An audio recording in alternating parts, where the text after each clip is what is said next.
And another story we're tracking right now, the deadline for a government shutdown is just days away, and Washington, D.C. is already preparing for the worst. Federal departments and agencies have started the process of bringing a halt to non-essential functions. Should a shutdown happen, nearly 4 million federal employees would be impacted immediately. But it would also have a snowball effect across the U.S., including the Bureau of Labor Statistics not releasing financial information, which would make it hard for the Federal Reserve and investors to figure out the economy. And the White House says travel will be affected as well because air traffic controllers and TSA workers would not be getting paid. Meanwhile, discussions continue about how to keep things running. Let's pass a 30 to 60-day continuing resolution. Let's make sure it's not loaded up.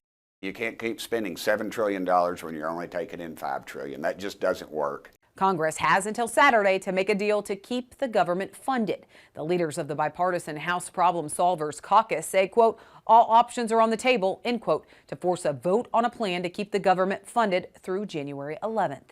USDA also planning for a possible government shutdown. The agency's Animal and Plant Health Inspection Service and Federal Grain Inspection Service saying it will continue operations as they are funded by user fees. However, regulatory enforcement and standards development could be disrupted. Key reports will also be impacted.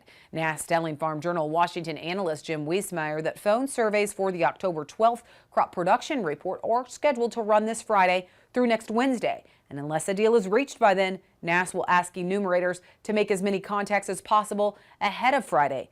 If a shutdown occurs, all data collection will halt at midnight on September 30th.